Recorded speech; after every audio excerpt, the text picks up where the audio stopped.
pag-usapan natin yung mga pampaganda, pampaputi, para sa pekas, iwas kulubot, stretch marks, keloids.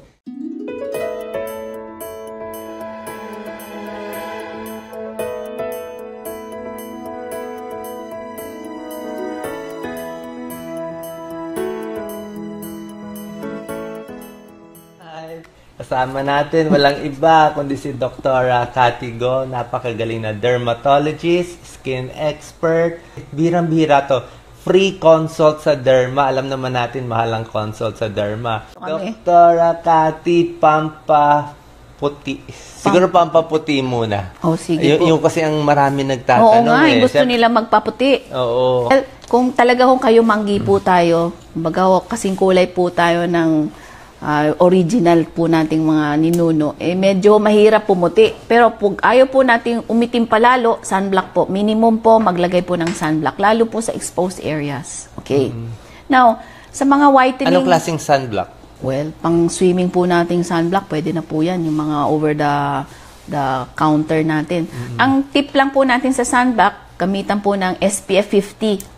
Minimum SPF 50 po. Tapos, meron pong nakalagay na mga plus sa dulo. Kasi po, meron UVA na plus po yun eh. At yung number 50 po, yun po ang recommendation. Tapos, iwas sa araw. Opo, actually, iwas ibang araw. kabayan natin, hindi nila maintindihan bakit kailangan iiwas sa araw. So, every time po, kung pwede, payong po importante. Ang kulay po ng payong, mas maganda po. The darker it is, the better. So, black is best. Black payong. Black payong. Hindi po yung uso Puti. na puti, yung transparent, galing Japan. Mas maganda po yung itim. Tapos po, kung pwede po sa mga nasa farm o di kaya sa may, palayan, sa beach, no? Wide brim hat. Wide brim hat. Sombrero. Sombrero. Gusto natin medyo maputi pa rin, ano? Kahit nagsiswimming. Maglagay ng sunblock. So, bago mag-swimming, nag-sunblock. Pagkaahon po sa tubig, mag-sunblock po uli. Babalik po uli, mag-sunblock po uli.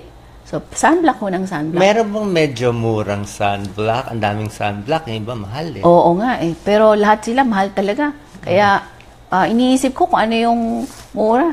Wala kasing murang sunblock. Lahat sila mahal eh. Actually, yung zinc oxide. Zinc oxide. Ano po ito? Lumang gamot na po ito. Maganda pong sunblock yun, pero pag nilagay po natin sa muka, paste po ang itsura niya. So, para kayong clown. Pero maganda po siya ng sunblock kasi nga po, physical block siya. Yun lang, pag tinanggal ninyo, malagkit na malagkit. Talagang hindi, mahirap siyang tanggalin. Nakadikit na siya sa balat. So, yun. Sa mga pamahid pampaputi, meron bang pwedeng ipahid? Meron bang peeling? Alam ko, maraming nagiging side effect yung peeling. Meron bang pwedeng ipahid? Ang uso sa atin dito ngayon, gluta soap, kojic soap, yung gluta iniinom din. Sa totoo lang, hindi ko alam kung effective yun o hindi. So, sa mga ating mga viewers na umiinom noon, kung pumuti kayo sa gluta, very good. Pero hindi lahat po ng minom nang pumuti eh. So, yung kojic soap, ginagamit din po natin yung pang paputi. Well, okay na rin. Pwede na rin po. Hindi ko po kayo pipigilan sa paggamit noon. Ang problem ko lang po doon, minsan, nakaka-dry po ng balat. So, yun po yung nakikita natin. Kung meron kayong hika sa balat, kung meron dry skin po kayo, at gumamit kayo ng kojic soap, o di kaya gluta soap, lalo po kayo mangangati. Yun lang naman po ang ating precaution doon. Sa pamahid po, yung mga astringent, uso po yan ngayon, ano? Pampaputi yun. Kasi meron siyang tretinoin and hydroquinone doon sa kanyang gamot eh. Ang experience ko po kasi niyan, from years of practice po, ano po, yung mga sobrang pula na astringent, awa ng Diyos, lalo hong iitim yung pekas. So dapat konti-konti lang. Right dose. Hindi ko alam eh. Kung siguro, paminsan-minsan, mas konti, mas maigi. Ano po? Fortunately, saka pupula nila, kasi gusto nila yung pula eh, nangingitim lalo yung pekas. So, yung pekas na yun, lalo siyang umiitim, lalo pong mahirap pang matanggal. Yun po yung disadvantage noong product. Pero ang tretinoin may tulong naman. May tulong naman, totoo. Ang tretinoin, pampaputi. Meron siyang tulong kasi tinatanggal niya yung outer layer of the skin. Pero, you have to understand, pag sumobra naman po, yes, so dapat yung eksaktong konting-konti lang. Konti lang. Huwag naman ho natin gamitan na parang, wow, parang pulang-pula po kayo. So, pag meron din nagsabi sa sunblock daw, namumulas sila. Hindi ko po alam. Hindi dapat. Sa sunblock Sa sunblock lang po kasi baka po namula kayo dahil allergic kayo sa sunblock na ingredient. Maari po 'yon. Pero yung mismong sunblock po nakakapagpapula, maaaring hindi po. Minsan yung mga eskinol, yung luma, yung tinatanggal yung dumi-dumi sa mukha. Yes po. May tulong naman. May tulong naman po. Okay. Okay yung eskinol. Okay lang po. So yung eskinol po, kung wala naman po kayong problema sa tigyawat, makakatulong. Kung may tigyawat kayo na konti lang, okay lang din po. Ang ayaw lang po natin, yung mga sensitive skin, yung mga very dry ang skin. Pag naglagay po sila ng eskinol, baka lalo lang sila mag-dry, baka humangati. So pag normal skin to oily, okay lang po. No problem. Yung sa moisturizer, Dr. Cathy, marami rin nagtatanong, moisturizer. Yes. Moisturizer, you can do, siyempre yung sa market ngayon, ang pinaka-famous po sa mga pasyente ko po tinatanong, si Olay. Yung po yung ginagamit ng pasyente, si Olay. Medyo mahal lang. Medyo mahal lang. Siyempre, inisip natin, mas mura, na pwede bang sabon na lang na meron bang mild soap? Pwede bang baby soap na lang? Dove soap has a moisturizer in it, so we like prescribing that as with other dermatologists, no? Ivory. Ivory is a dryer soap. Feeling ko sa Ivory, minsan parang nakakaputi, hindi ba? Imagination ko lang. Really, pagkatapos mo maghilamos kasi, namumuti talaga. Natanggal yung surface oil eh. So parang nabanat siya ng konti, parang nag-smoothen siya. So yun yung parang immediate effect pagka naghilamos ka. Parang kuminis ang katawan, ang balat natin. Yun ang immediate effect. Kasi nga natanggal ang surface oil. So yung pangpahid dito lang sa labas? Dito lang sa labas siya eh. So pagka medyo matapang yung ginamit nating astringent, lumalalim siya, pumupunta dito kaya namumula. So if you look at it, ito po mga blood vessel eh. So pag nasunog naman kayo, ayan, sa sunburn, sa sobrang sunburn, pwede yung matuklap ito. Lalabas po ng mga paltos-paltos dyan sa taas. Yung second degree burn, yung po yung tinatawag na ito, ayan na, malalim na po siya. So yung mga gamot ho, yung mga astringent, kapag number 3, ang ginagamit natin, mapula po tayo. Ano ho? Mapula po yan dahil po natatanggal po itong outer layer of the skin. Tapos, mas sensitive kayo ngayon sa sunlight. Kaya po yung mga pekas, lalo po siyang iitim. So, yun po yung problem sa mga nasobrahan ng astringent. Stretch marks. Yes, ang stretch marks po, madaming problema po yan. Hindi lang po sa mga mothers, problem din po yan sa mga bata. Yung mga mabilis pong lumaki. So, na-stretch mark po yung kanilang hita, yung kanilang legs, nagkaka-stretch marks po. Unfortunately, wala po talaga tayong magawa dun sa stretch marks. Kahit po natin i-laser, very little improvement na would be commensurate dun sa minayan po nating laser therapy. But you have to understand, with time po, mag-i-improve po yung kulay at yung hitsura po ng stretch marks. May stretch marks kulay itim-itim. Yung kulay itim, well, you can put yung mga tretinoin products para pumuti siya. May over-the-counter ba itong tretinoin? Eh, di ba yung over-the-counter na mga astringent? Hindi rin. So, depende talaga. Dapat dermatologist magbibigay. Well, para mas babagay. Alam niyo po sa akin, pag stretch marks po at ayaw natin gumastos, ang sinasabi ko lang po sa magulang, lagyan ho ng sunblock. Kasi po yung sunblock against the sun, di ba? Yung kanyang sun protection. With time, na-moisturize niya yun, na-protect niya from sun exposure. With time, gaganda naman po siya eh. So, not to worry. Hindi pa natin na-discuss na topic, labi. Yung labi po, pag gustong kinakapalan, nilalagyan po natin ng filler na po ini-injectionan. Mahal po yun eh. So, medyo kung gusto nyo pouting lips, yun po yung ini-injection. Yung tinatato naman po, well, kung gusto nyo ma-define yung line ng labi, yun po yung tinatato. Ang problem ko lang po sa red tattoo, kasi syempre gusto natin red. Ano po? Well, as we age po, no, our face, nag-iiba po yung hitsura natin as we age. Eh, no? So, maari pong with time, in time, like so many, pag tumatanda po tayo, that tattoo may no longer be the nice tattoo that you had in the past. No? So, maybe you need to re-tattoo if you're the type of person. Okay? Now, kung ano bang bagay na parang maging more red yung ating lips, di ho ba? Meron po ba tayong kailangan ipahid? Di ba, lipstick na lang po, kaya lip gloss. Pero, meron ba dapat kainin para maging much redder ang ating lips? I always advocate the intake of fruits and vegetables. So, sa mga pasyente ko pong tinatanong, sa mga tao pong nagtatanong, ano po bang sikreto ng magandang balat? Fruits and vegetables po, water, a lot of exercise. Yung po yung talagang parati kong sinasabi sa pasyente. Marami kang carrots, tsaka mangga, namumula ka diba? rin. Oo, namumula rin tayo. So, for me, I advocate that instead of taking a pill, you know, or infusion of vitamins. Pero sa akin po, I would advocate fresh fruits, vegetables, sa mga young teenagers dyan, please, vegetables, leafy vegetables, very good po for our skin, and lots of water po. So, yung lip po na, makikita nyo, unti-unti pa, parang nagiging reddish na yung lip ko. Pero, isipin nyo na lang po, kunyari po, yung magulang ninyo may kaitiman, no? Ano po? Namamana din. Namamana po yun. So, imposible po kung ang magulang ho natin medyo maitim, magiging very red yung lips natin. Imposible. Pero po. pwede ma-lighten konti. By shades lang siguro. By shades. O, di kaya mag-lipstick na lang po tayo. Okay na rin. Yeah, Yung melasma po, well, banggit na ho natin kanina yung mga astringents, di ho ba? Meron ho siyang limitation. Kumbaga, pwede ho natin gamitin yon, pero wag naman yung sobra, baka ho mamula tayo at lalong umitim. So, ang paggamit po ng astringent for melasma, maybe once, na manipis lang po, no?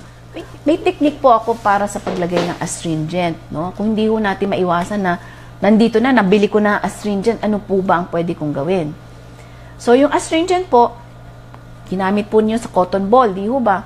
Huwag po masyadong madami, hindi po ito katulad ng Eskinol na pwedeng sangkatutak yun na ipapahid natin sa mukha. Ang astringent po is medicated eh. So, paano po natin gagamitin siya? Pagkalagay po natin sa cotton ball, isang beses lang ho nadaanan. Hindi ho pa ulit-ulit. So, pagka pinahid po natin sa gitna ng mukha, isang beses lang po. Isang beses lang. Hindi yung, iikutin pa natin yung cotton ball, para ulitin ulit. Hindi po. Isang beses lang po.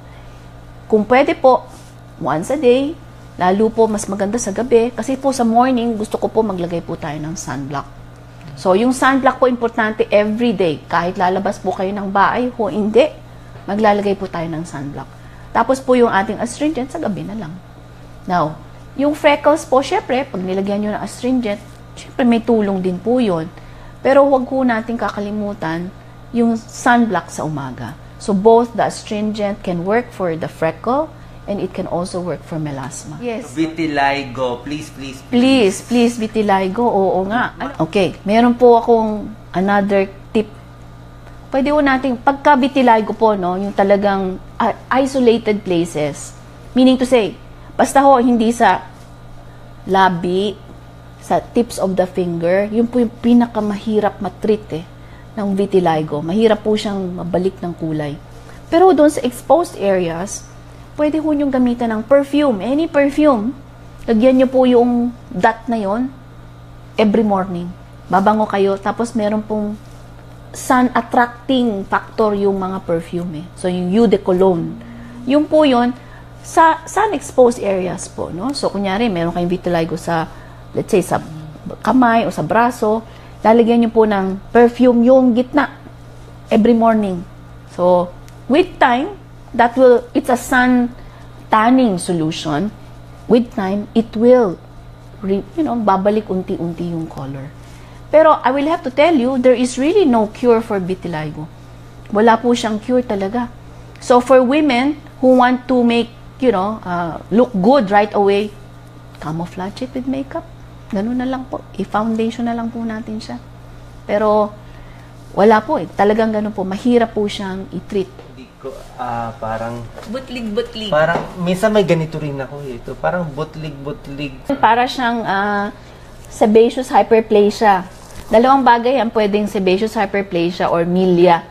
Meron din ako niyan Oo, milia. Milia, opo. So pagka nagkakaedad po tayo, sorry pag sinong natamaan diyan, nagkakaroon po ng parang whitehead po na medyo medyo malaki. O hindi kahit anong tiris, hindi po siya matanggal So pwede po siyang ang ginagawa po natin siya, pwede natin siyang tanggalin po. Kailangan po natin tanggalin. With the use of a needle. Laser? No.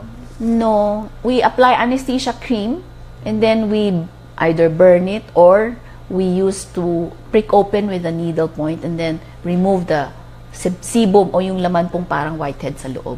Yes po. Meron din nagtanong ng skin tag.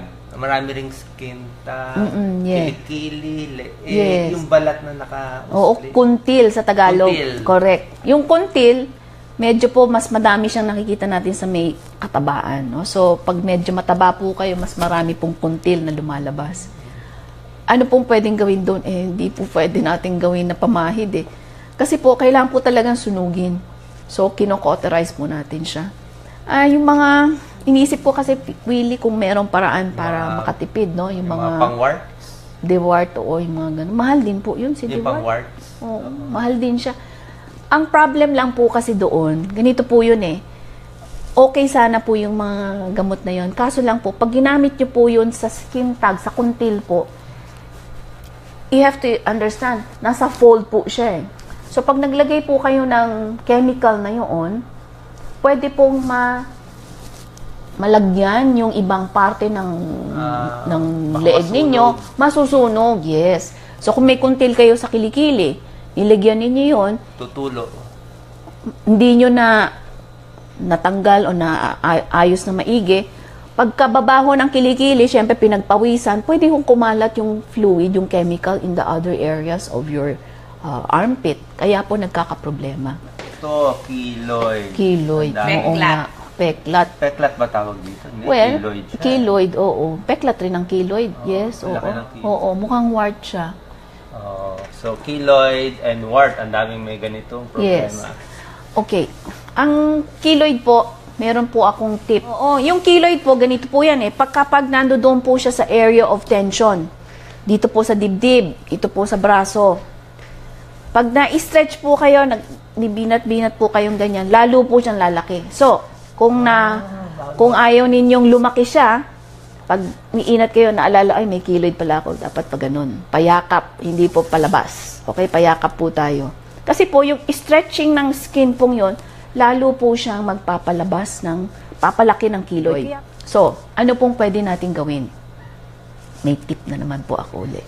Pag ayaw nyo pong, mahal po kasi sa amin po kasi, mga dermatologists, ang ginagawa po natin, ini-injection po natin siya ng steroid. Yun lang po kasi ang pwedeng magpa-flat ng keloid. Opo. So, yung iba po, nile-laser, mas mahal pa po yun. Ano po? So, tip na lang po.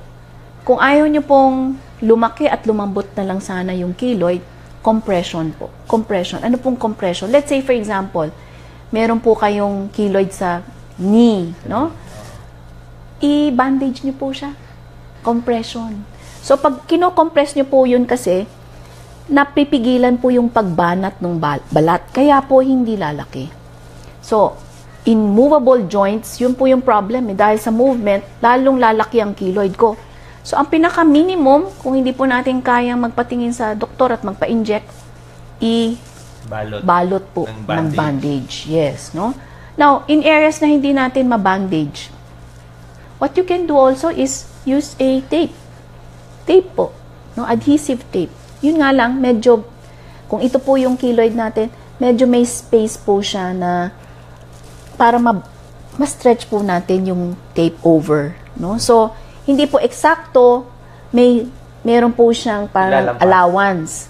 Para pag takip po, meron pong pressure on the side. So, the key factor there is pressure. So, kung may pressure po, mapipigilan po yung paglaki. Hindi naman masusugatan yung keloid sa tape. Sa tape, of course. Paghila. With time, kakalagay natin, minsan nagkakaroon ng allergy sa tape, sa gilid, di ba? So, ang technique natin dyan para ma-avoid yun, pagtanggal ng tape, baby oil.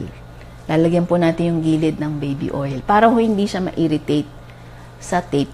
Pero ang technique, kaya po mas gusto ko yung bandage, kasi nga po, iikutin nyo lang eh. Tapos, lalagyan lang ho natin noong pang kagat doon sa ends para walang tape involved. Pero in areas na hindi natin maiwasan, na walang, paano ba natin babandage yung dibdib? Ano po? Tape will do. So, Doktora, yung warts, last topic. warts, kulugo? Marami pong, sa market, meron po tayong Duofilm, no? Wart removal. Wart removal, yung mga sa mall, yung mga dewart. Pwede ba yun? Safe ba yun?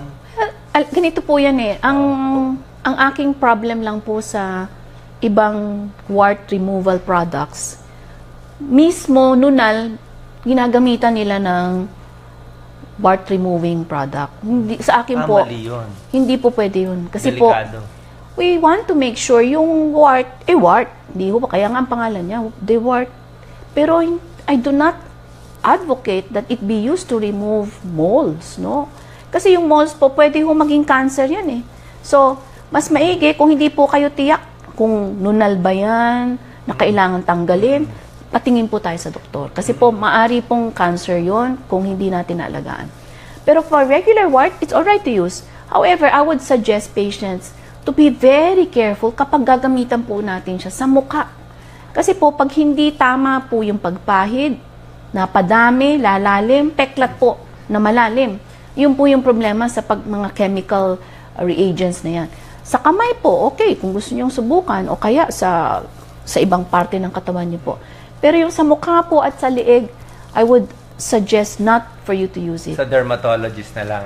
Palagay ko kasi kung hindi, pangit ang lalabas, mas malaki pa ang magiging problema. So, yung sa warts, pag sa derma, sinusunog. Sinusunog. One time lang, tapos na. One time, tapos na.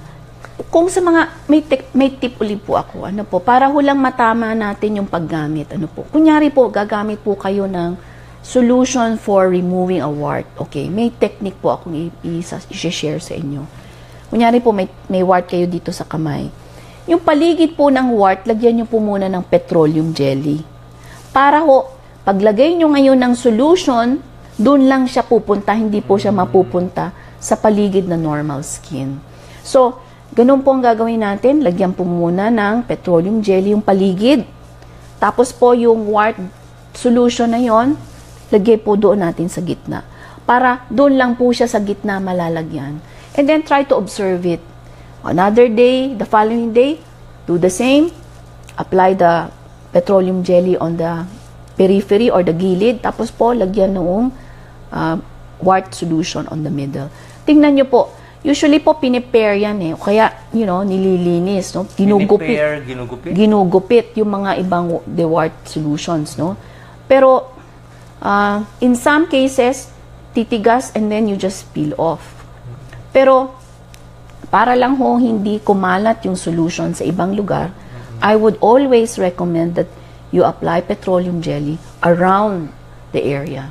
Nakakahawa ang wart? Opo, dumadami po siya, lumalaki. Pwede mahawa ibang tao? Pwede rin mahawa. It's a virus? It's a virus caused by different types of papilloma virus. Yes. O, kung meron kayong ganitong mga nakikita sa balat, kailangan talaga ipapacheck nyo. Ha? So, ito na lang yung pinaka-last topic natin. Pag may ganito, saan dito, doktor, ang emergency? Saan dito ang hindi emergency? Well, ito ang pinakamasamang klaseng type of skin cancer, melanoma, no? Ang melanoma madalas pinanggagalingan niya, nunal. Kaya po hindi ako sang-ayon ng mga pasyente na gumamit ng mga pangtanggal ng nunal ng mga wart solution. Kasi po, baka ho, isang bagay siyang pangit na nunal na kailangan po i-biopsy. So, importante po, hopefully, hindi po natin marating tong stage na ito. Kasi po yan ay highly malignant. Yes. Itong mga iba, doktor. Yes, no? Kailangan ko lang, really, let me just tell our patients, no? Ang mga viewers natin, ano yung characteristic ng magandang nunal? Very important po yan. So, ito po yung normal mole. Kung ang kulay po, tingnan ninyo, regular po na brown siya. Very important na kikita po natin yung paligid niya. Na-delineate natin po yung paligid. Very clear. Yung surface niya is smooth. Tapos po, hindi siya biglang lumaki. Wala akong pag-iba sa kulay. Hindi po sumakit. Yan po yung signs ng isang magandang mole. So, hindi po ibig sabihin na, kunyari, may mole kayo, yung pala, ganitong klase, pinatanggal ninyo ng wart yung removal, yung pala cancer po. If you look at it po, tingnan nyo po, mas iba po yung kulay ng surface niya. Meron sobrang itim, meron siyang light brown, meron dark brown. Tapos po hindi po siya pantay yung kanyang paligid. Meron pong parang lumalabas, umuusbong na maliliit. No? So ito po yung mga senyales na maaring hindi magandang nunal po yung meron tayo. Itong mga ibang mga sakit, common din itong mga cancer na to, Dr. Cathy? Ang kagandahan kasi ng lahi natin, Willie, mixed race na tayo, marami sa ating mga mistisa na, no? So, minsan, sa mga pasyenteng katulad natin na mixed race, nakikita na rin natin itong mga basal cell cancer, no? Madalas to sa mga puti eh. So, ito, isang bukol siya ng balat eh. Maaring parang nunal lumabas, no? Pero, pag nakita ninyo, pula kaagad siya. Tapos, yung kanyang surface hindi smooth, no? Ito rin, this is another type, squamous cell. Sa totoo lang, yung basal cell at squamous cell, may hawig siya eh. Pero tingnan ninyo yung gilid niya, parang crater, no? Yung gilid niya. Tapos, yung paligid, mapulang-mapula. Parang may mga blood vessel ng skin. Tapos yung gilid, yung gitna niya, parang ulcer. No? So, ang basal cell, pwede rin maging ganitong hitsura eh. So, we need to make sure na pag ganito po yung lumilitaw, lalo po sa may edad na, pa-check po natin yan sa doktor. Thank you po. Thank you very much. Any final tips sa ating kababayan? Okay. Another thing, no, para lang clue lang sa ating tip, ito po yung last tip. Madalas po tayo kasi tayo magkasugat. Di ho ba? Ano po ba ang magandang paraan para natin maalagaan ng sugat? Betadine po. Povidone iodine, no? Marami na po ibang brands eh. Kung meron po kayong sugat, para ho hindi na natin siya kailangan inuman ng antibiotic, ang paraan ko po, cotton ball po, basang-basa po, kailangan po basang-basa, parang pag piniganin nyo, uy, nandoon yung betadine. Ididiin po natin doon sa sugat. 2 minutes. Diin po natin. Diin na diin. Hanggat na nararamdaman yung hapdi, nakadiin po siya. Kung pwede po, iwasan yung pagbasa. Didiinan lang ng betadine. 2 beses, 3 beses sa magdamag. So, sa maghapon or everyday, hanggang po maglangib. Pag naglangib po yun, yan na, hindi na po natin kailangan inuman ng antibiotic. So, ang importante po, meron pong diin. Yung iba po kasi, ganun lang, pinapahid lang na ganyan eh. Hindi po mabisa yun. Mas mabisa po yung dinidiin na nararamdaman po yung hapdi. Kailangan pa po ba natin ng agua oxinada? Hindi na po. Betadine lang. Okay na po siya.